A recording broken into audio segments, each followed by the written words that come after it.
So one day, this guy's at work, and we'll just call him Digit. And Digit is operating a mechanical truck lift when suddenly, his glove gets caught in the lift, and he pulls and he struggles to pull it out. And that is when the machine comes down and slices his finger clean off. Alright, but we'll get back to him. This story doesn't actually start with Digit. It starts with this woman, Ayala. And one night, Ayala is eating at Wendy's, and she's eating chili. And she takes a bite, and she suddenly bites down onto something crunchy. And she spits it out, and she looks at it, and it appears to be a human finger. And Ayala freaks the hell out. She starts yelling and telling everyone in the restaurant to stop eating because the food is contaminated. And she's screaming at the staff and accusing them of tampering with the food. And the store, it immediately shuts down. And they discard the chili, but they save the finger. They actually put it in the freezer. And then they call the police, and the police come investigate, but they're like, this is more of a health code violation. This isn't really police jurisdiction. But then 3 hours later, the story has already hit the local news. And then the news starts to spread. And then the next day, corporate representatives show up to the restaurant. Now, I don't know what Wendy's corporate representatives look like, so I'm just gonna represent them like this. So Wendy's corporate, they show up to the restaurant investigating, because this is a PR nightmare for them. And they're immediately trying to figure out if what Ayala bit into is an actual human finger. It is. And they're trying to figure out whose finger it is. So they interview all the employees at the store, they contact suppliers at the factories, but none of them are missing a finger. And within a week of this happening, Wendy's worst nightmare occurs. This story starts to blow up.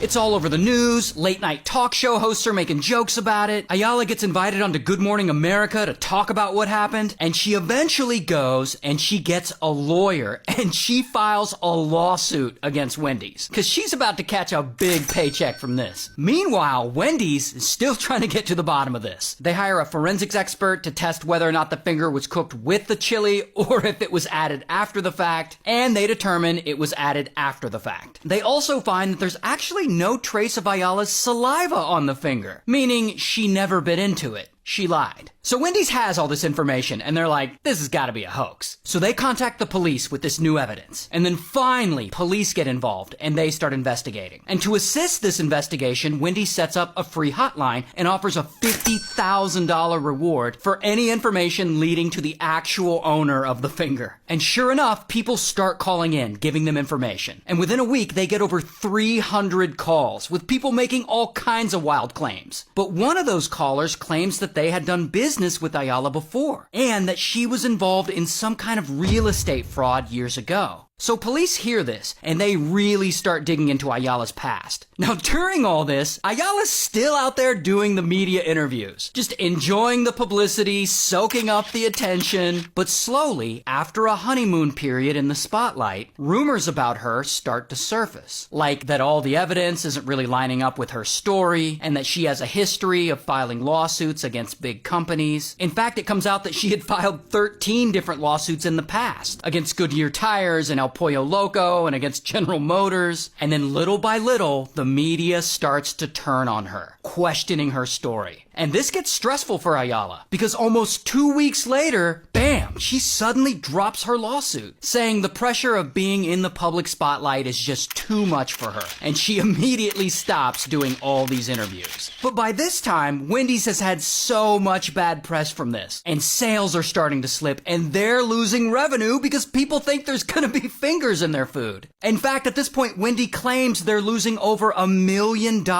a day from this scandal. So Wendy's is like, no, we're getting to the bottom of this. We need to clear our name. Then, around that time, out of nowhere, boom, police arrest Ayala. But not for the finger chili hoax. It's for the real estate fraud that police were tipped off about on the Wendy's hotline. And police also arrest Ayala's husband, this guy, Jamie, because during that same investigation, they discovered that Jamie owed over $400,000 in back child support.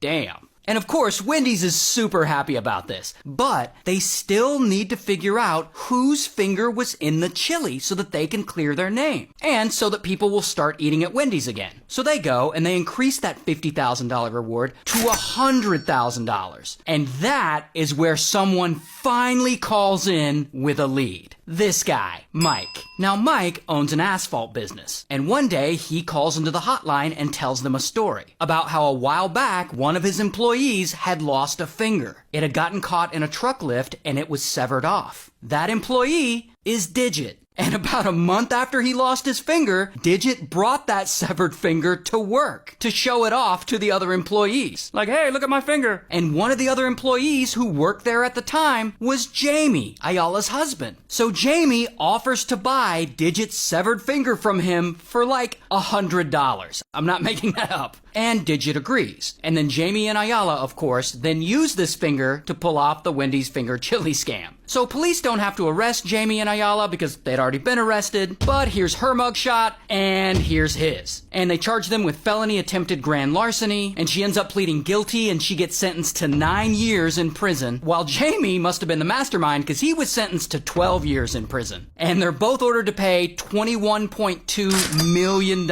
in restitution to Wendy's. And the harshest punishment they got? Both of them are banned from Wendy's for life. Wendy doesn't fuck around. One day, this woman is chilling in her duplex watching TV when suddenly, boom, 2 men bust in and they grab her and she screams and one of them has a pew-pew. Then they tie her up with Christmas lights and one of the men who has the pew-pew, he points it at the back of her head and he pulls the trigger. They then take her phone and another man is waiting outside in a getaway car and they all speed away. Now the woman, her name is Egypt. She's very well known around town. She's a talented singer. And now rise up. Anyone who knows her loves her. So it shocks everyone when they hear that someone unalived her. And no one knows who did it because she basically has no enemies. So police, they start investigating and digging around. And they eventually land on a person of interest. Egypt's ex-boyfriend. This guy, Kenny. So they start looking into him. But then months go by, but police still haven't made an arrest because they simply don't have enough hard evidence against Kenny. And unfortunately, after a period of no activity, the case ends up going cold. So Egypt, she has a brother, this guy, Dwayne. And Dwayne has long been devastated about his sister's passing. But one day, he meets this woman, Lindsay. And they really hit it off, and they start dating. And Lindsay and Dwayne, they are all into each other. So at some point, Lindsay notices Dwayne has a lock screen on his phone. And on that lock screen is a picture of another woman. So she sees this, and she's like, who is that woman on your phone? And Dwayne is like, oh, that's my sister Egypt. And he tells her about the murder, and that the case is still unsolved. And he tells her police have been investigating it for years at this point, and that they suspect it might be her ex, Kenny. But they don't have any evidence against him, and it's been really hard on Dwayne's family. And Lindsay really likes Dwayne. She thinks he is fine. So she's like, all right, I want to help solve this case. So she immediately gets to work on this. She creates a Facebook group to collect tips and information about Egypt's death. And people start sending in information and she just like pieces it all together. Then she goes and interviews people. She takes Dwayne and they drive around town and talk to anyone who knew anything about Egypt. She asks them difficult questions and she starts connecting the dots. In fact, she looks at this case for so long that she starts to realize that all the evidence that points to Kenny is circumstantial and flimsy at best. And that maybe police are pointing fingers at the wrong guy. So Lindsay and Dwayne, they've been giving all this evidence they've collected over to local police. But local police, they don't appear to be doing anything with it, at least not in a timely manner. So Lindsay and Dwayne, they decide that they want state police to take over the case. Because state police has a lot more resources. So they go and they file a plea for the state police to take over. And then they wait, and they wait. They even hold a protest march to pressure police to hand the case over to the state. And like thousands of people attend this protest. And then finally, one day, boom, it works. The local police end up handing the case over to the state. So then, state police reviews the case. Now, as I told you, when Egypt was unalive that day, the attackers took her cell phone before they later discarded it. And state police have enough resources to get a warrant to get tracking data and track her cell phone and any other phones that are near it. Which they do, and the other phones near it, of course, belong to the attackers. And then 3 months later, kabam! State police arrest 3 guys involved in the crime. Here's one guy's mugshot, here's a second guy's mugshot, and here's the third guy's mugshot. So here's what the three guys say really happened that day. So as I said, Egypt lived in a duplex. And on the other side of that duplex is a legal marijuana business that the owners run from their home. The three attackers claimed that they were trying to break into that side of the duplex to steal a little marijuana. So two of them went in and one of them was the getaway driver. But unfortunately, the two went into the wrong door and into Egypt's side. And that is where they encounter Egypt just chilling watching TV. And they weren't expecting anyone to be home, so they freaked out and wrapped her up with Christmas lights, and they unalived her. Anyway, all three men take plea deals. They each got different sentences, but this guy got a minimum of 17 years, this guy got a minimum of 20 years, and this guy got a minimum of 15 years. While Lindsay and Dwayne, they kept dating, they got engaged, and now they're married. So that's cool. Shout out to Michigan.